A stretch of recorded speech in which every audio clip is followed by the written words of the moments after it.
Good morning, welcome. Hey, you're gonna have to say that Nearpod thing like at least 10 more times. It's okay, I don't mind. So we are doing our presentation through Nearpod. If you would like to join, feel free to.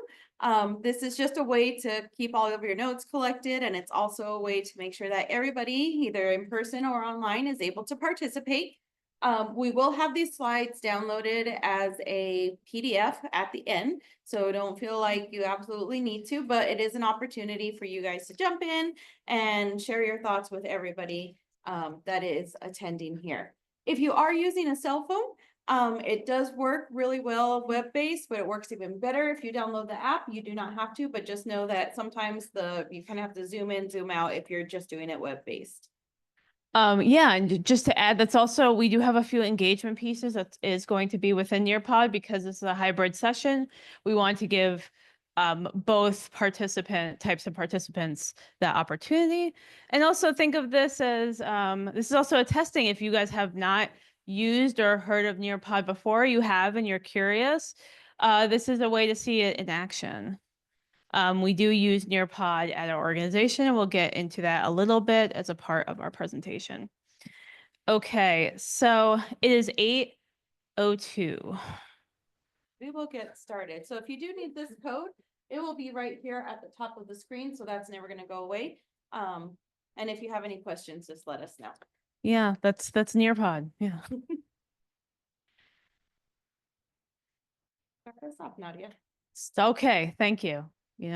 Welcome. So this is Microlearning for Professional Development. We are from New Mexico. You're gonna have to move the slides because I'm over here. Yeah, so just like Mariah was saying, within the Nearpod app, you are able to take notes and then you can save them, and it gives you that option right there. You can send your notes to email, you can save to Google Drive or OneDrive. That's what you use.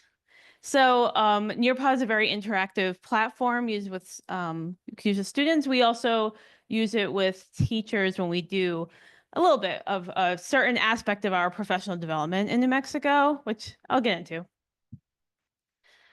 Okay, so this is us.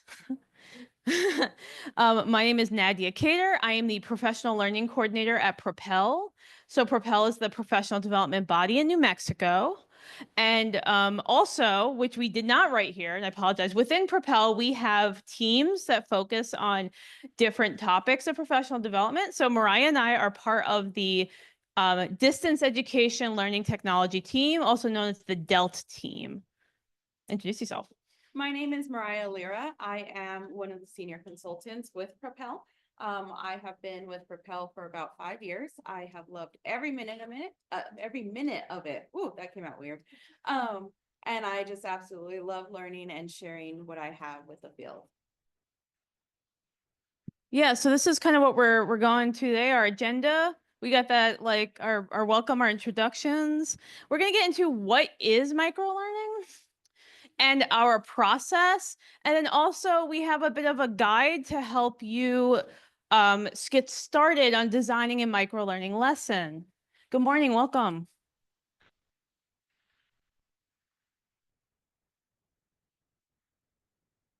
So our objectives by the end of the session, participants should be able to describe and define various modes of learning, as well as create a micro lesson for local practice. So for you guys who are just getting in, we are doing our presentation through the Nearpod platform in order to have it engaging. So you just go to join.nearpod.com, and at the top of the screen, that's never going away, is our code 7VZQ5. When you put that in, that will jump you into our presentation. I'll also give you access to our slides. If for whatever reason that doesn't work for you or you don't want to do that, that is okay.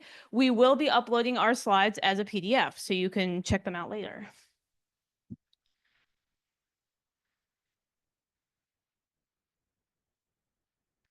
Okay, so a lot of people are quick presentation for the notes. There's like 4 other sessions here, so if you could label it like microlearning. yeah. Absolutely. Thank you for that. We will. Yes, Mariah, make we will. that note. Yeah. I'll make that a note. Thank you. So within our Nearpod app, you could see we have our little engagement. Someone just got started. Thank you for that. So what do you think when you hear microlearning? So your screen should look kind of similar. You just sort of type it in and hit this little send button and it'll come up and we can see your guys' stuff. We're going to give you a minute for that.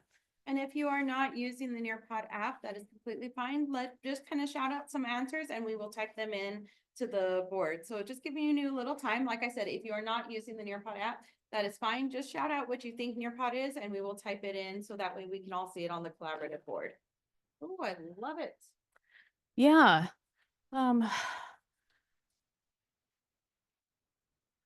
Okay, thank you for that. Okay. Yeah, this is also another interesting option with Nearpod is that you could have people have their names, or Mariah just hit a fun little eyeball here and it can be anonymous. So that's also a way for people to be comfortable share safely. So I want to read just a couple of these because these are some great short mini lessons, short, quick, tiny, short. I like that there's so much short. Okay, short. Mini lessons on a specific topic. Groundwork opportunity, that one's interesting. Short bursts of learning, no more than 10, 15 minutes. Asynchronous, independent, bite-sized learning opportunities.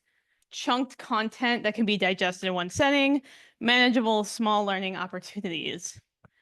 No more than 15 minutes. Yeah, so I'm glad to see microlearning has been really blowing up the last few years, especially in adult ed. We're not the only microlearning presentation, so this is exciting.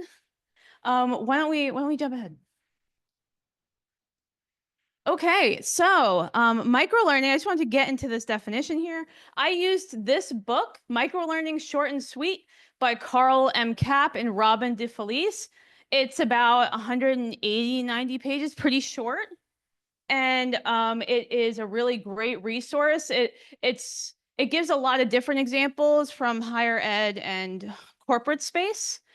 So I feel like it gives just really great overview and it also gives us multiple definitions of microlearning. There's like a page of definitions because microlearning has not totally been like solidified as a definition. We use it in different ways. So I pulled these two quotes that come from the book. And microlearning is relatively short engagements, learning related activities, typically ranging from a few seconds up to 20 minutes. And I added that little parentheses, or an hour in some cases, that may provide any combination of content presentation, review, practice, reflection, behavioral prompting, performance support, goal reminding. And the book itself, the authors define microlearning as an instructional unit that provides a short engagement in an activity intentionally designed to elicit a specific outcome from the participant. So, yeah, the reason why I kind of bring those up is because we all have very different definitions of that. I've been in professional learning options where people talk about an hour-long course as being microlearning. I've also talked to microlearning people who think microlearning is like 5 minutes video or an infograph. It's like there's so many different ways to think about this. Yeah, let's go ahead. So a big part of why we're really focusing on microlearning and micro lessons was there was a shift in what we were seeing at the NMDL level. So during the COVID period and a little bit before, we used to do a lot of our presentations via webinars, and that was our main mode of presenting materials. And then after the pandemic kind of ended, and we did see a big boom during COVID, I think everybody remembers that, right? We were just sitting at our computers with like our top half dressed and our bottoms in like pajamas, comfy wear. And we all remember that time. But as COVID started to end, we noticed a huge drop off of people who actually wanted to participate in webinars. We went from having, 10, 12, 15 people in a webinar to at times none. And so we decided as a team, we were like, something has to be done because obviously this is not the interest of the people anymore. Maybe it's time, maybe it's just overwhelmed, or maybe we've just saturated the state with enough PDs. So what we decided as a team is we were going to talk to all of the AE programs and literacy programs in New Mexico. So these were supposed to be 15 to 30-minute short interviews where we targeted asking different questions, which included staff size, the access to the listservs that we offered, the program availability for professional learning opportunities, as well as the digital literacy need for both students and staff. And so this was a huge undertaking, and it was the three of us on a team, and we divided and conquered, and it took us about 3 to 4 months to actually get all of that information and really analyze it. And what we found was kind of interesting. We noticed Can I add that- something? Yeah. I want to add something that is like, we contacted every single program to stay in New Mexico. And Jamie, do you recall like how many we got? I think we got like, yeah, I have 39. We got around 30. So that was like, it was a big, people were very participatory, and we really appreciate that from the field. We really did ask about tech tools also, because Propel offers licenses to certain tech tools, and we wanted to see what people are actually using. So I just wanted to add that. I'm sorry, Yeah, please. That's good, because when you think about it, I mean, New Mexico is, I feel like, a little bit smaller. And so we did have a significant amount of programs that we wanted to reach, and we wanted to make sure that we were asking questions and trying to figure out what was going to be most relevant and most beneficial to all the programs. And our programs, I know we intended when we said it should only be 15 to 30 minutes. I know most of my conversations were like 45 to an hour, because directors and program leaders were excited that someone was reaching out to them to say, hey, what do you need and how can we offer that support? And so when we kind of came together after we had looked at all of that, we found very interesting things. The first one was that there was no way we were going to pinpoint a time and date for webinars. Everyone had a different schedule. If, we say ideally it would be between this time, there was no one time that was the same. It was so vastly different for webinars and workshops. We also noticed that the programs that we were providing with paid licensures were not being utilized by staff because either they didn't know about it or they just weren't interested about it And most of the time it was just that they didn't really know that it was there. And when we told them, they were like, oh, that would have been so helpful. I heard like a phone. Okay. I don't know. All right. But let's keep going.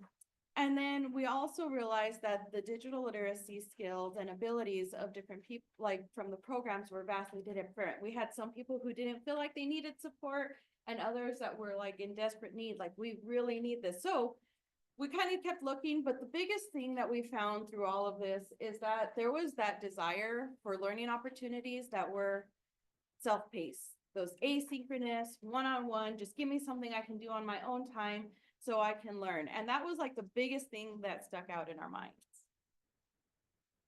which led to our solution. Yeah. Yes. So we had a lot of conversations. We looked at, just to add, sorry, about our processes, we created a Google form of all the questions we asked. We didn't give people the Google form, but we talked to them. And I think those conversations actually helped us get a better understanding of where they're coming from, because we also, while we asked the questions, we asked follow-up. And each team member filled out the Google form for the program. Then we took all of that data, like all that Google form content, we talked about it, and we decided that we needed short form content. We needed asynchronous content, because even within programs, directors were telling us everyone has such a vastly different schedule. I'm available Tuesdays from 3 to 5 and Thursdays 1 to 2, but my teacher is open on Wednesday 9 to 1. And it's just like, it was really, really different. I'm like, wow, that is hard. How do you guys communicate? This is amazing. You guys do it though, but it's hard. We also needed something that was publicly available, so it had to be accessible.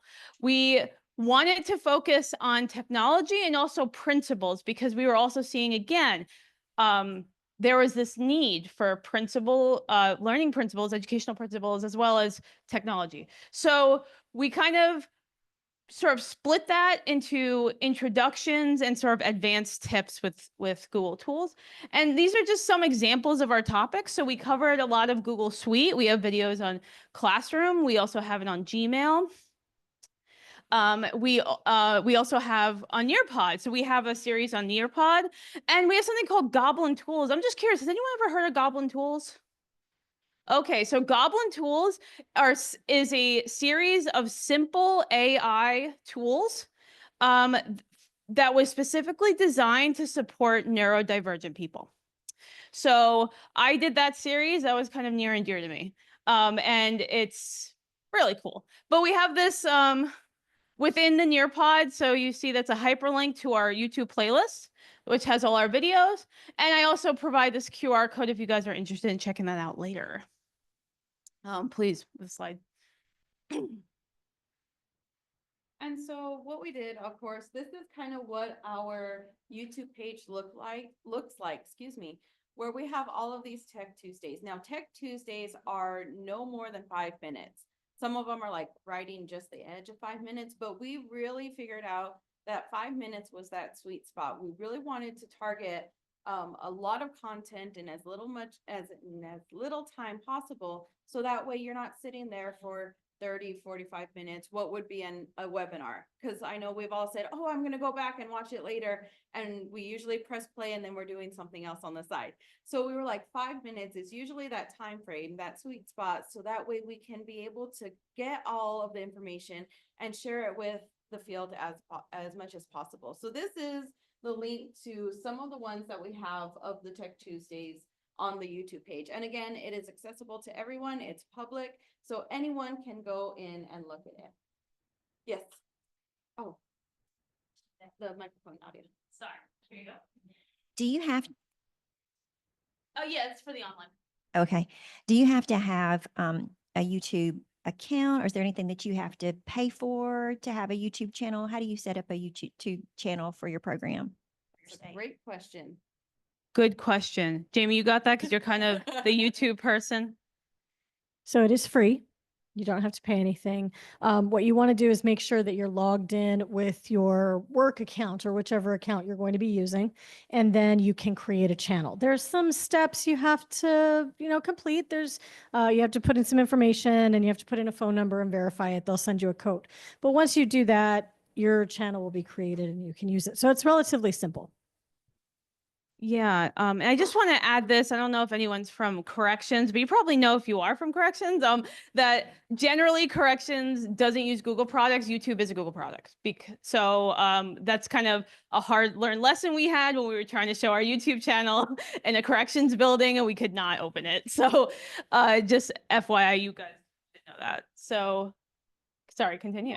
Yeah. So this is really what we came up with. And if you look, and we are super proud of this because the first time we did a micro lesson, compared to what we're doing now, there's a huge change. Okay. So this is a development process. Okay. And so, we were really proud of that first one that came out. We were like, yes, we got it. And when we look back, we go, oh, we had it. We had something there. That's for sure. But it is a process to create these lessons, but it is very rewarding. We went from having like 0 participants and 0 interaction to what is our highest view? The last time we looked? Yeah, so the highest view, and I think this is not just adult ed people because it's a public video and we were focusing on Google tools. I think people who are searching for YouTube videos would find it. I think our highest was like over 200K or something like that. 200. Maybe? Wait, oh my God, my brain's messing up. But yeah, now we're only showing this part. These are the newest ones that we've done. We do them every week, but yeah, there's more. Or maybe, I'm sorry, I think it wasn't K. I'm sorry, it was like over 200 something. It was one of your videos, Jamie, actually. 1.7 thousand. So, okay, I'm sorry, guys, got a little excited there.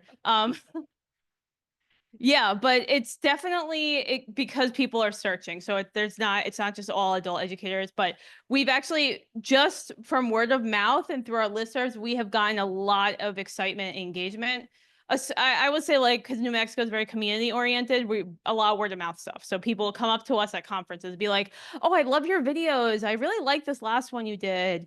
Tell me more about this." So sorry, but there is a good question in the chat. Do you also use the Nearpod presentations for some of your microlearning lesson sessions, or are those only relegated to Tuesdays? That is a great question. It's actually, we have a different project than Tech Tuesdays that use Nearpod exclusively. And we're going to get into that in a minute. But yeah, Nearpod is also another way to create a form of microlearning. So let's move it. Just want to really reiterate is that we do hear a lot. This last week, because of COAVE, we haven't been producing any new videos, but we've been reusing videos. And just last week, we had a program message us and they were like, "We're so excited about this. Can we meet up with you to learn how to do more?" And so we really are hearing a lot more feedback because programs are being able to like look at it, see it, and reach out to us when they want more support. I want to add to that. So I had this thought of like, we keep doing new content every week and we didn't think this through. This is exhausting. But we're all going to be at this conference, this really intense conference. So I was like, okay, we're going to do something called Tech Tuesday Rewind, where we take old videos and we send it out. So that program was excited about our Nearpod series. And that's when they reached out and was like, "Hey, I want to learn more about Nearpod." Actually, yesterday, I sent out another rewind about our series on what is TSTM curriculum. And someone reached out to me on that and she wanted to learn more about it. So that repetition is so important. People, we have that forgetting. And you had a question. Is that interactive? Is just the video, or you have an assessment after the microlearn? Yeah, so these in particular, they're just videos. So they're just videos, and we've kind of recently been adding more guiding questions to help people with their work. And we also are really promoting within our emails of like, reach out to us so we can work with you. And that's actually, it's been a slow process. And a big part of that is because of the culture change, going from presentations or webinars to like doing something on your own and then having to interact. So we're slowly kind of changing that idea of like, this is something that you continue with and not just one and done. We're ready to go? Yep. Okay. Right.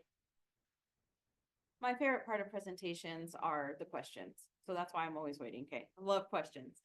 So how do you create micro lessons? Well, there was pretty much 4 different steps. We have plan, outline, create, and how we're going to deliver. So the first one is always a plan. And for some reason, I think when we first started, we always wanted to think of a catchy name. I am the worst at creating titles. I remember when we were trying to figure out what to title this one, I was like, y'all are on your own, because I am not good with titles. But it's creating that theme, that plan. Where are we wanting to go and what steps are we going to get there? And sometimes we'll be like, oh, we'll just do one video. Like the first one we did was, or one of the ones we did, we said, we're going to do one video on Google Sheets. That turned out to be like 4 different micro lessons, because there's no way I can do that much in one video. But it's that plan, what am I going to do and how is it going to look at? And the big part of it is trying to look at that goal. That goal is to focus on content that is relevant for our educators, because there's a lot of things that we look at and we're like, oh, this is so interesting because it helps my practice. When in reality, we want to make sure that we are producing something that is going to help all the educators in our field. And that comes back from having those discussions with people, with the directors that we did with the needs assessment, but also hearing, at different conferences, what participants are looking for. The next one is to outline. That's looking at the script, building, deciding on the delivery. And this kind of goes back to that question, I think in the chat, of is it only YouTube or are there other modes? And so that's what we've been really looking at, is how else can we provide this besides just videos? Because videos are great, but there's other modes and other ways of learning. And some people don't have the time even to sit and watch a 5-minute webinar, or maybe they don't have internet or access, like corrections. They don't have that accessibility. So how else can we decide on that delivery? The next part is to create, which is probably our most favorite part, because it takes us, that time to build. When you're building something, you get very proud of what you're building. And so building those lessons for educators and making sure that it doesn't exceed that limit. So we are really trying to put as much content in the little short time and make sure we don't exceed those 5 minutes, because it's so easy to say, okay, I'll just go over like 30 seconds. I'll just go over like 10 more seconds. And then you keep doing that until the point that you have like a 10-minute video. So we're really intentional about making sure we don't hit that limit.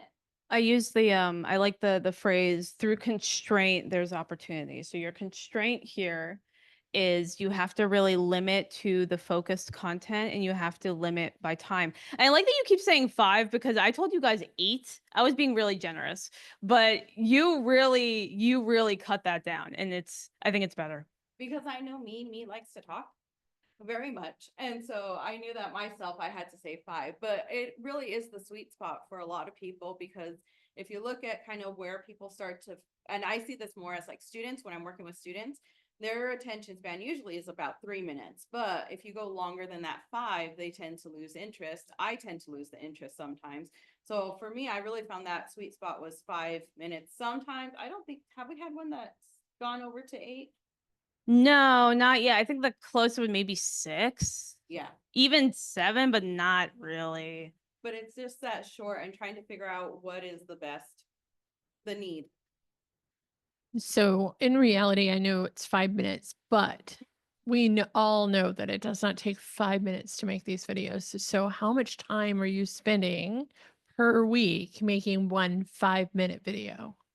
Oh, that is a good question. Really great Uh, question. That is like dun, dun, dun. Okay. The first time we ever created a video, because we had no idea what we were doing, we had never created a video, we didn't know what platform we were going to use. I would say it took a good 8 to 12 hours to create the first video. Now, when we create videos, it takes about, I can get one out in about 4 hours. And that's like making sure all of the audio is correct, all of the slides are put together. 4 hours is about the max. There are some that are a little bit more intensive, and I would say maybe 5, but about 4 hours to do a video. Yeah, so micro does not necessarily mean micro of your time, okay? So you have to like put you do have to put the effort in, but and what we want to emphasize is like putting up that time in the first part. In the long run, it's been more helpful in the sense of people have access and they always have access. And that was something that I was really pushing for with Delt, as we really need to have a series of kind of products that people can engage with at any time. So yeah, we could do a presentation, get like 20, 30 people, have a really great time, really inspiring, but then it's like that presentation existed in this time. And also, as we know from our YouTube channel, any of our recorded webinars, 30 people are not watching an hour-long webinar, guys. No one wants to do that. As much as that was such a big part of what we do, especially with technology recording, people don't want to watch hour-long webinars of other people talking to each other. Like, that's the reality. It's hard to, deal with that, especially because it takes so much time and energy to do webinars. Yeah. But it's just, you lose that engagement really fast. And even if you look back, especially on our YouTube page, we have past webinars that we've uploaded from conferences, or even just as part of what we were doing during the pandemic. And you'll see that the views are super, super low, whereas these ones that are micro lessons are really high. So we really look and outweigh, like, is it really worth our time? It actually really is. Because either way, if we were planning a webinar session, that does take a couple of hours to build that and to create it, for not having the same response of people engaging in it. And so that's really a big part of it. Yes, it does take time. And I think it also depends on your tech skills.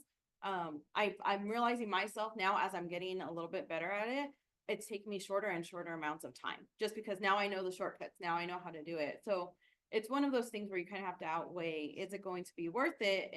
Are you going to see something great come of it in the end? Yes. I'm just, now that I'm kind of blanking. Did we have a process one like slide? Do we want to talk about how we do this? No, we didn't. Okay, so yeah, my bad. We were really excited about just getting into this sort of content. So this is how we do it. We pick a topic, right? And we design it through Canva. So, you know, Canva is pretty big in the last few years in adult ed. If you're a nonprofit or education space, you get a free pro account. With pro accounts, you can create videos. So we create our content through Canva. If we are showing you how to access a kind of tech tool, we do screen shares, and you can add those, upload them to Canva. We also do screenshots. We add royalty-free music that is in Canva already, as well as our own voiceover. So we layer that, we put it together as a slideshow. Then we download it and as a video, and then upload the MP4 file to our YouTube playlist. So think about in that sense of like how much skills that you will need to do that. And how to learn how to do that, because we did not know how to do that. We had to teach ourselves. That also took time, the learning curve. To create the videos, as well as the learning curve of how to teach the technology. Do you have the pay version of Google or so in YouTube? And can you do a video more than 15 minutes? Because it doesn't allow me to do more than 15 minutes. We don't have paid YouTube. We've never. Do we have any videos of more than 50 minutes? Like the old webinars and stuff? No, you don't need. No, but it just allows me 15 minutes video. I cannot do one. Yes. Yeah, so when I create videos, it does not allow me to. I mean, and it's good. We don't want half an hour, but if I do 15 minutes, I have to cut my video. So can you do longer than that? Or it's just... I'll be honest. We haven't tried. We try to keep these as short as possible. Yeah. No, we don't do longer ones because we were losing participation with those. I just wanted to say it might be that your YouTube channel is a personal instead of a business. We set up a YouTube channel for our school. In New Mexico, we have to record and post our governance council board meetings, and they often go long over an hour. And so it might be in the settings, and we set it up as an enterprise, as an educational organization. No.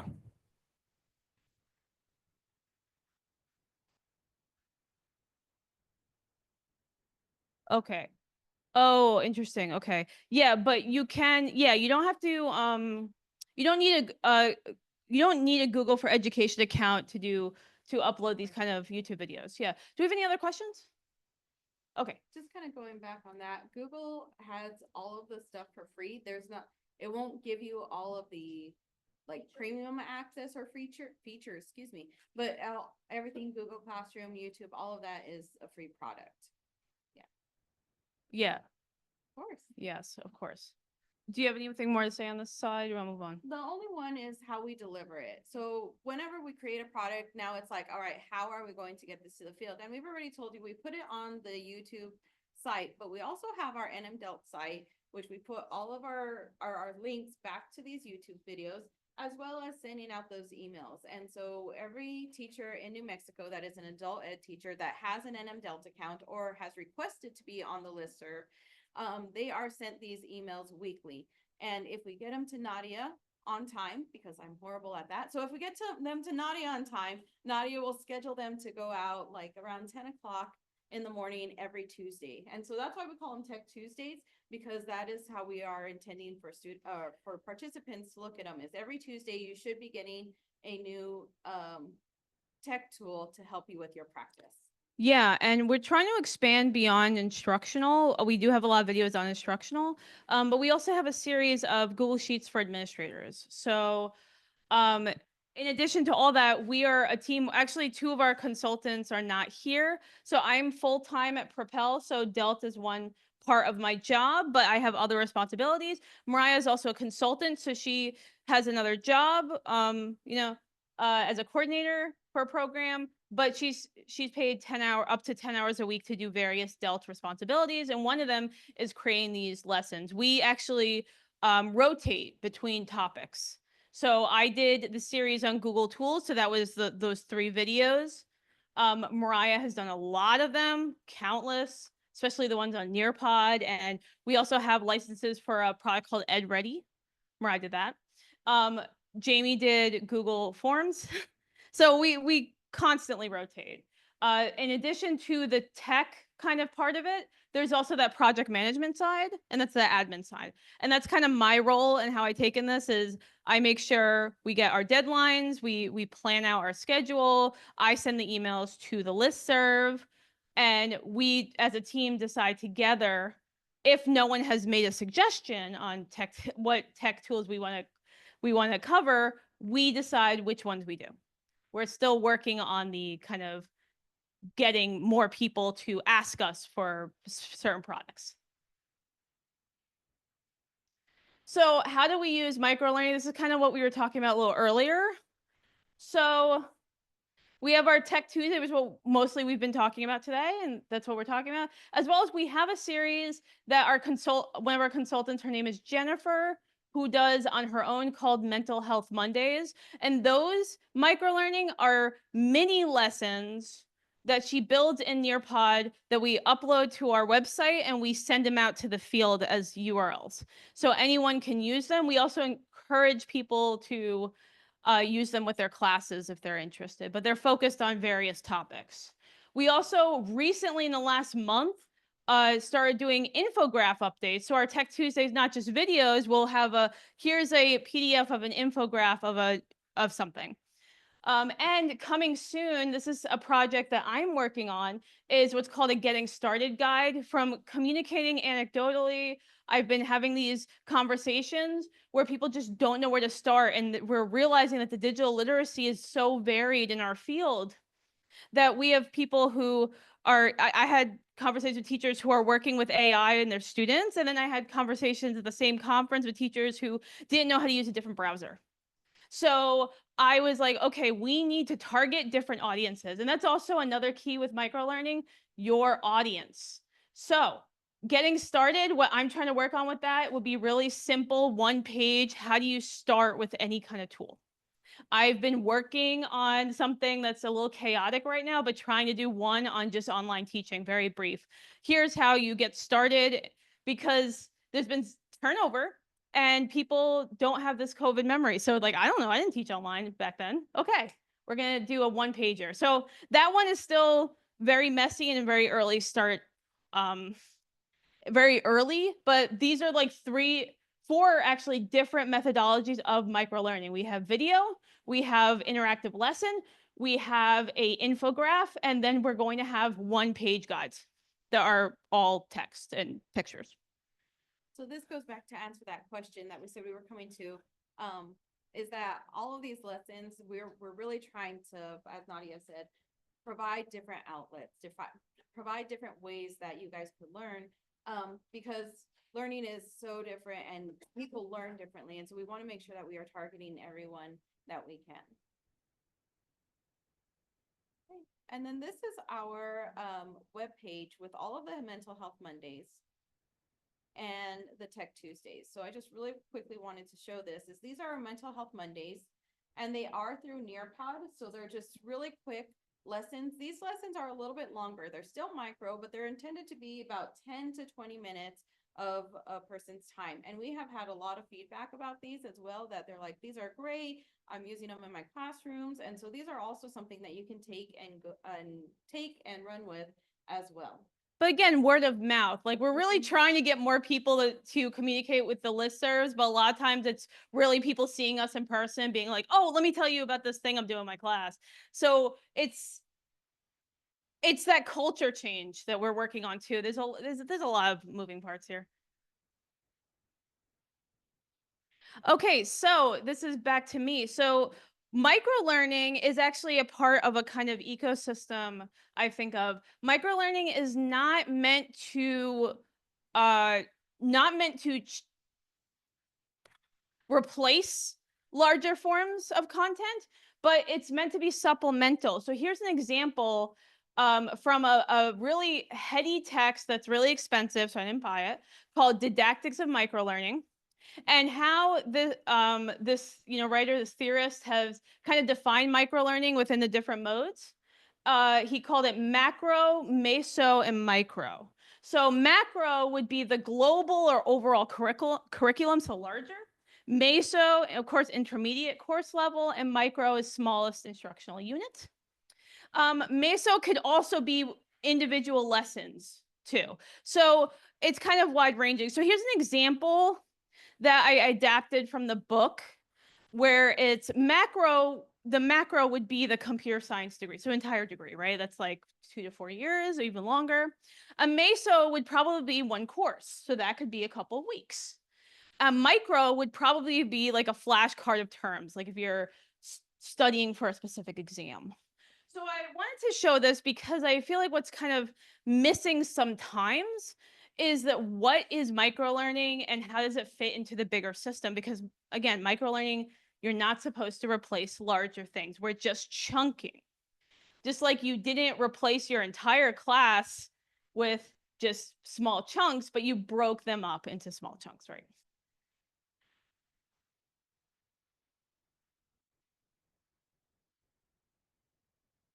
So what we want to do is give you guys just a little bit using the Nearpod of what in your practice, what would some examples of micro, meso, and macro learning would look like or could look like if there's something that you're envisioning? And again, if you aren't using Nearpod, we encourage you to speak up. I will type them here so that way everyone can kind of share these and you guys can look back at them later. So if you want to share out, please feel free to. Yes, Nadia. Oh, I'm so sorry. Hi. Hello. So I think this is really a great project, and how would you sustain this project for how long do you envision this project will be ongoing? That's an excellent question because I guess with many things about just being in nonprofits and adult ed, it depends how long we have money. Because theoretically, this could go on forever. There's constant technology. There's always updates with technology, which we have to start doing is updating some of our older videos already. And we've only been doing this for like 2 years, maybe less than, no, like a year. Yeah, year and a half about. As well as we did an early series on brain science principles. So there's also educational principles that you could do, just overview. So this could theoretically keep going, unless we run out of money or we get really bored. That's I think it also depends on, again, the need of your environment. So if we start to see, like as in our webinars, if we start to see a taper off, then we have to go back to the drawing board and say, okay, now what is the need and what are educators looking for, and try to figure out the best way to provide any sort of support. And so I think that's really what it comes to, because during the pandemic, it was all webinars. That's what everybody was going for. And so we never know. And we really did think that webinars were going to be here for forever and we were just going to continue going. And then once we saw it taper off, then we were like, okay, no, we have to think about what we're going to do next. And so I think that's something to think about, is that, yeah, ideally we could go on forever with this, which is great, but you have to be mindful about who are you providing it to and what are their needs. It's great. We can have great, big, beautiful ideas, but if it's not going to support the educators, then you have to think of a different approach. yeah. If anyone has any struggle with the Nearpod, again, like please, you can let us know verbally. You can also let us know in the chat, and we'll repeat it. So thank you for these comments. So my teachers have been asking to learn more features of some of our computer programs. This could be a quick way to focus on a single feature or micro. Yes, because technology in itself can be very overwhelming. So we use the term cognitive load a lot with our students, but we experience it because we are also learners. So thinking of in terms of technology, when you sit your teacher, your staff member, your director, whoever, to learn how to use something like Nearpod, something like Google Suite. Think of all of the aspects of that and how they have to take what they're learning and also intertwine it with what they already know and replace things they already know. That's a heavy cognitive load. So that's kind of that anxiety. If you guys have ever seen that deer in headlights thing when you ask students or your staff to do something they haven't done for the first time with a computer and they get that anxiety, oh, I don't want to do this, I'm afraid. It's cognitive load. So okay, yeah. So macro, becoming an adult educator. Meso specific lesson planning for a program, micro short videos. That is interesting. Yeah. Okay, macro data literacy unit, Meso group work, collecting data and creating visuals, micro short videos on each type of graph or visual and what is best used for short videos of surveying. Wow, that's interesting. Yeah. Could you scroll a little bit? I think we're getting some more down. Yeah. Chunk our MIS system into lessons instead of one training. Yes, think of it like if you have a 6-week training, you could chunk that in some ways. Or as a part of the 6-week training, you can have short videos of specific content, vocabulary building, how to access systems, right? Thank you. Why don't we move on? Okay, so it's kind of meso, micro, and macro in action. I kind of create this as a way to support, give people an option on how in our field that we can have people, create personal learning.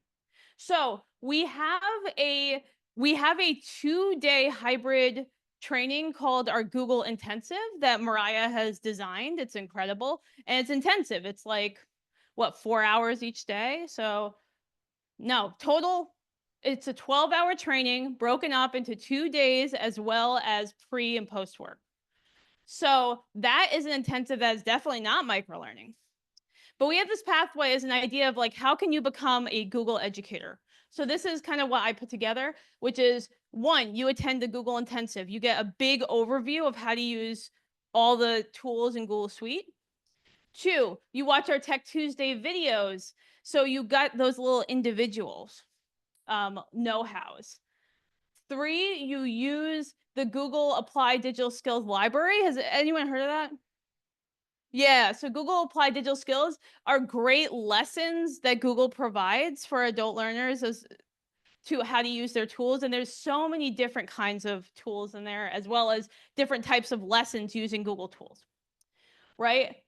4, and this is not necessarily prescriptive. I was just giving people an idea of what they can do, because sometimes it's hard to see what's the vision, what's the long-term goal.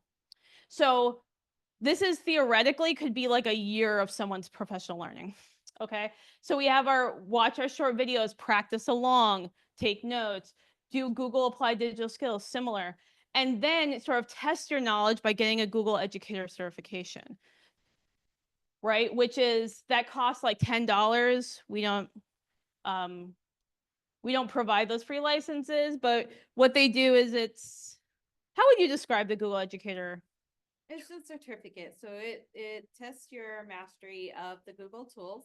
And then you get a certificate saying that you have mastered all of the Google tools within that level. So there's 3 different levels.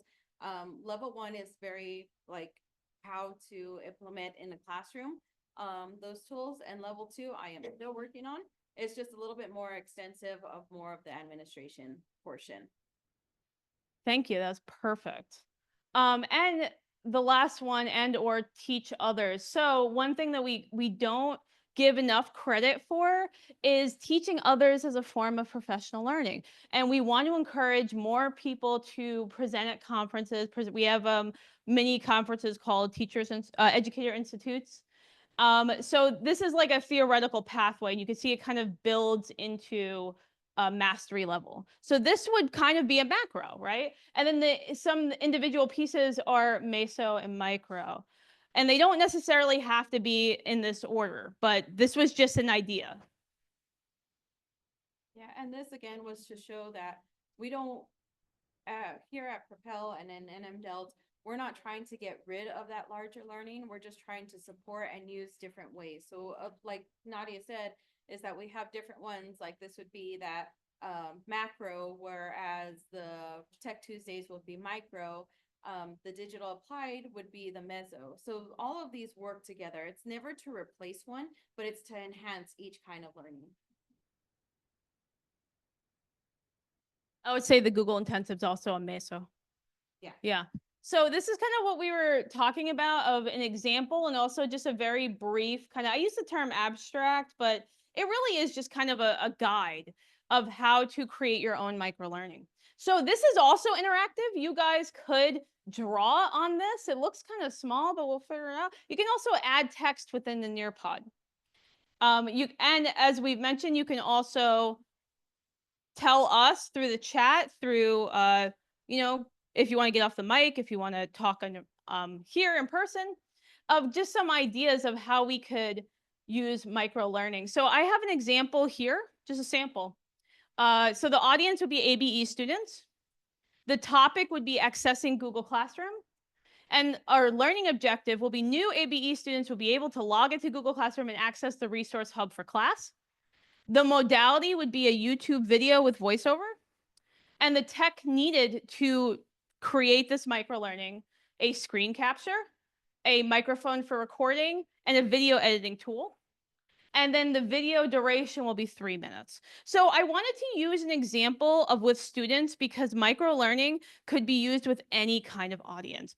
And I think about, again, these anecdotal conversations I have with tech practitioners about that constant energy to teach students and new students, old students, recurring students, of how to access the tech tools in your program. If you have a video, if you have an infographic or a document, that's a form of microlearning that will actually take more energy to create on the forefront, but in the long run, less energy because you're not constantly repeating the same information and showing over and over again. I do want to ask though, how many people have had that experience in your programs with staff or students showing someone how to use a tech tool over and over again? Okay, yeah. I mean, it's real. It's over and over, yeah, because again, there's a lot of stuff happening in our brain, and this is not the session for that, but there's a lot that needs to change internally to get into that flow and that routine. Some people are better than others. Some people have a better foundation of technology than others. We all experience it. Teachers, students, data professionals, administrators alike. So microlearning could supplement that.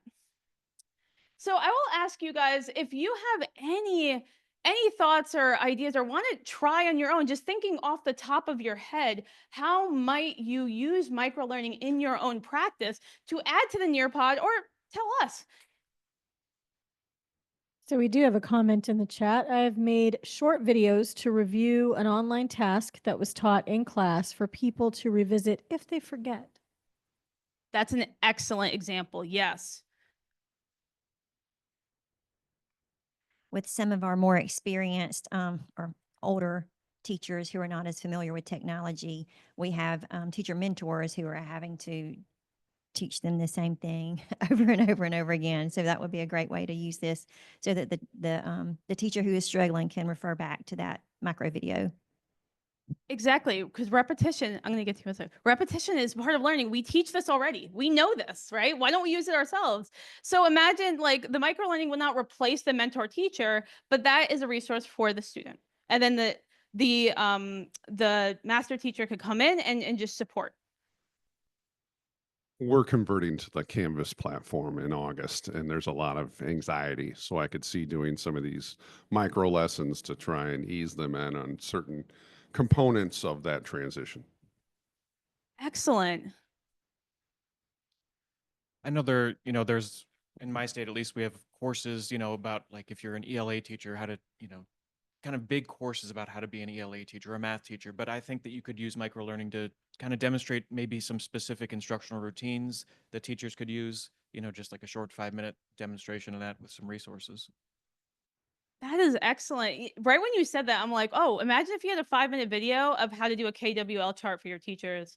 And that's like that's a thing that you give them, right? Or you could have a, in your LMS, or if you use Google Classroom, whatever, you can have that for teachers to reference, like a resource hub. Excellent. Anyone else? So my teachers, they put their students in the data management, they do the attendance. So every time they, how do I put a student in the class? So I just save my screen, clicking everything and explaining. And I say, hey, there is a video. I have a portal with several PD and a lot of stuff for the teachers. So go to the portal and then check in the data management, the training. I say, yeah, but tell me very quick how it is.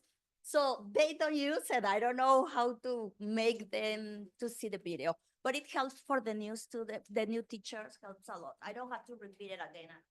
Yes, absolutely. That is a culture change too, because from what you're telling me is that they're leaning on you for support, which that's your job. You do support them, but trying to get them to be like, did you watch the video? What part were you struggling with? Let's watch it together. What questions do you have? You can use it to supplement your practice. Anyone else?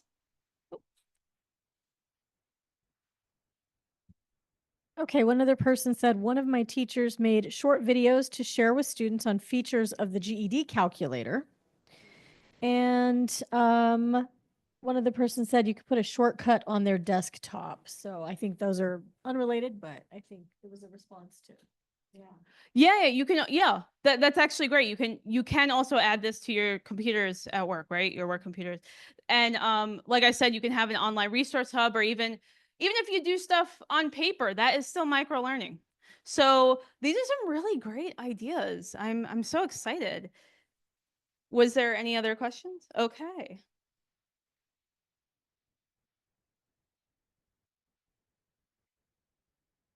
All right, do we want to move to the next one? I think everyone's just more about processing right now, and that's totally fine. But you guys because you have access to these slides, you can use this later.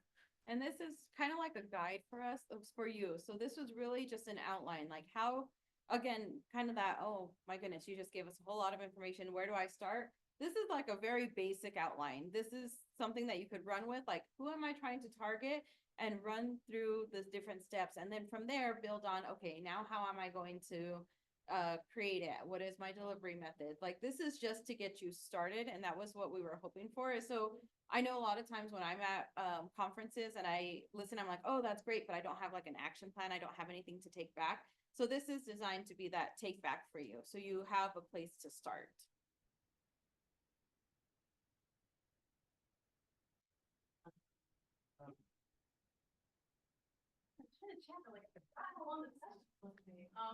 I know it's kind of an end question, but what editing tools have you found that might be easier? Because editing tools can be. Can be hard, yes. So we scaled back very simply. We actually edit in Canva. So with a Canva Pro account, you can make videos and you can cut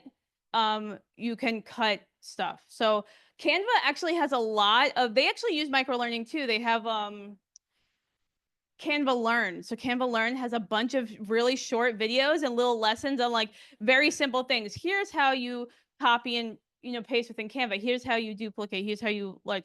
It's really broken up. And going through those Canva Pro actually Learn really helped me get started on this. So we wanted to keep it as simple as possible, especially with beginning. Like there's definitely more to microlearning. There's more complex kind of tools. And as you work on this, you will get more complex and you will move on for something a very basic outline, but starting point. So we're actually done early. It's 9. So we'll just open it for questions. So I think what you showed in microlearning in general is great for building knowledge and how-tos and things. One of the challenges, like in my state, teachers have a PD requirement, a number of hours, but for things to count for that, there has to be some sort of implementation. And so in your state, is there a requirement similar to that? And if so, would this type of stuff count towards that? Because I know the teachers that I work with, they're kind of hesitant to do PD if it doesn't count, because it's like, well, I want to just focus my time on stuff that is going to get me those hours. Yeah, that is an excellent question. That's something that we've been trying to work on. So what we do is watching the videos won't count, but creating like a small project would. So that implementation project. So the microlearning can be a part of the content of a longer form PD. That pathway example, that is also an example of how you can use microlearning with longer forms to create that PD credit. So it also depends on how PD credit is counted in your state. So it can be very different. So you would have to build in something. So our micro lessons, again, they're just very short videos and guiding questions, but you can also create maybe an outline of questions and implementation plans. So like, okay, we watch these Google spreadsheet videos, right? The total is maybe 15 minutes. In that 15 minutes, what do you do next? So think of like, maybe that's a project. Maybe it's like, okay, we start creating attendance sheets. We start, what would you use Google Sheets for? This is, I'm gonna kind of shift roles a little bit Go because ahead. I am a coordinator in my program. So Propel is my side, my fun time, because I really like it. So Side my gig, yeah. full-time- yeah. My full time is I'm a coordinator at Clovis Community College. And the way I use this is we'll have a teacher Google Classroom, and I'll put the video, and afterwards they have to write which one they were, either these or the webinars, because I still use a lot of the webinars for that extended learning for teachers who are like completely overwhelmed and they're like, I just need to sit down and do it. So afterwards, they have to fill out a Google form, which has what session did you attend? Did you watch all of it? What was your greatest takeouts and your action plan? What are you going to do with this information? Was it helpful? Was it, or was it not? And if it wasn't, how can you better improve, or something from it? What was your greatest takeaway? And they do, it's about, I would say, anywhere from 20 to 30 minutes where they have to type and show what their action plan is. And that's how we do professional development with our program, because we can't always send them to different Trainings and stuff. thank you. I couldn't think conferences, trainings. So what I do in our program is I create a Google Classroom that is just for teachers. It's teacher onboarding, teacher training, and that's how I put them in. And we do a lot of these micro lessons as well, where it's not as extensive as like, what did you learn from this and how are you going to implement it in the class? And then they have to come back and do a report out. Did it work in their classroom or did it not? So that's how I would do it and make it part of that professional learning for you. And that's how they get credit for it and how we are able to say that they did professional learning. Uh-huh. I have a software that I pay Oh, for that. one second. That I have a software that we pay for that is an HR company, and they have microlearnings and other trainings, and I use for onboarding teachers.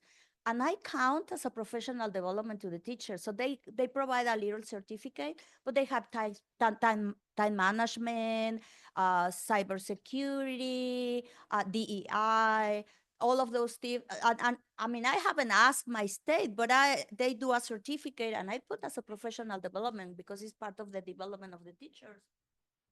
Excellent. Thank you for that example. Yeah. So that's a outside source you could use, but imagine if you did in-house, think of how you could support your teachers and not pay them to go to conferences. No, do both. Just a really quick question. I think this is more of a follow-up. What are the websites of the top sources that were mentioned today, and can you share them? Absolutely. We can share them. So the platforms and technology we use, what you're in right now is called Nearpod. There is free and premium licenses. I had to check. You're our Nearpod expert. I'm the manager, guys. So we also use YouTube. So YouTube is free for hosting videos. We use Canva to design the videos, and we use the graphics and music, which is free within that. Canva has free and pro versions. What else did we say? There's also screen capture technology. We use a screen capture that's free called Screen Pal.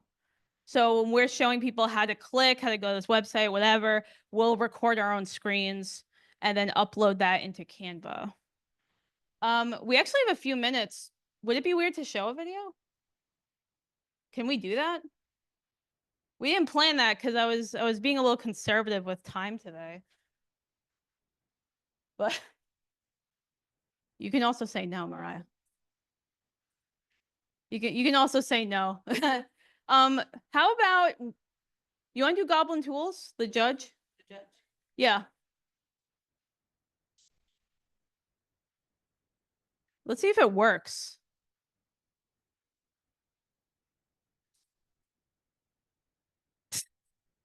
Of course, thank you.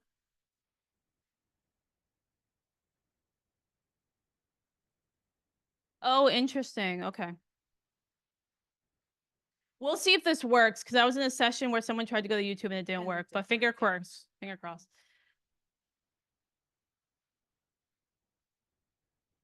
Looking at Tech Tuesdays was what she was. I was. You were okay. You don't subscribe to our own. Dude. It's I was like, excuse me. Like calling me out now. No, I'm not sure what's in my playlist, so. yeah. Oh, that's another thing we did was when Google Jamboard was going away, we kind of had some requests to like, what else can we use? We did a series where we reviewed different platforms and how to do technology in them, and then what are the challenges and what are the benefits. So we did Padlet, we did Nearpod, we did Canva, FigJam.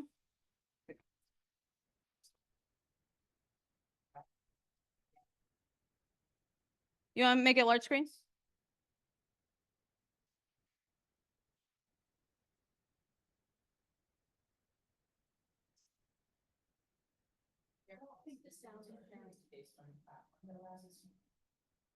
Okay, you're Zoom. I'm not Zoom.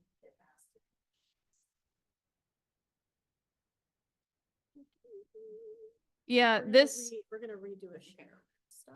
That video is actually done by one of our consultants on Nearpod as a whiteboard replacement. So it's kind of more of like a review. So it's a little different than what we normally do. Well, the reason why I wanted to show Goblin Tools is because we can show what Canva has to offer, because I added a lot of I added that but it was on the top. That's fine. Okay. Actually, considering how much trouble I've seen. Welcome to another Tech Tuesday. Today's video covers Goblin Tools, a collection of simple AI tools to support neurodivergent users. Goblin Tools cannot generate new content for you. Goblin Tools will not do your homework. However, Goblin Tools has many features that can support your workflow. Neurodivergent individuals may struggle to communicate with neurotypical individuals. These struggles may include understanding tone, oversharing, and the need to understand something completely before acting. The tools we cover today may help alleviate the struggle to understand tone and the need to understand something fully. These tools are the judge and the professor.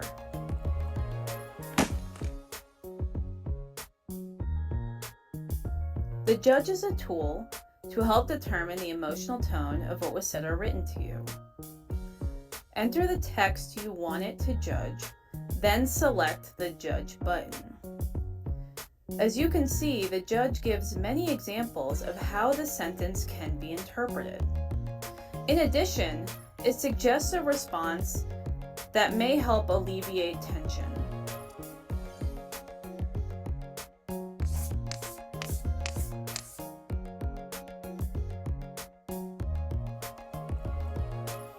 The professor is a tool designed to explain concepts, phrases, words, and definitions.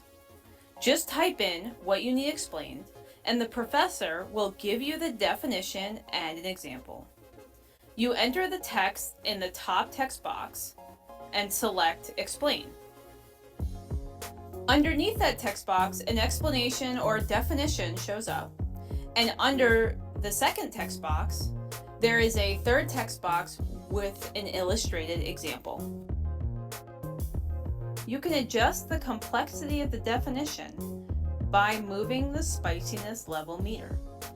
The higher the spicy level, the more basic the concept and example will be.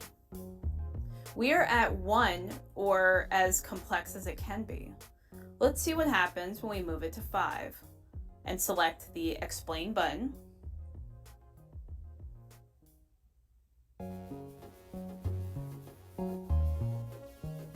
Now notice how the language is simplified and shorter, as well as the definition. So this is what I was telling you guys about, of like, these are like the guiding kind of questions that we ask. And this is for practitioners. So like, why do you want to use this tool? How would it enhance your practice? What's the learning curve? Is the tool more beneficial than what you're doing? Right? Oh, wait, hold on, David.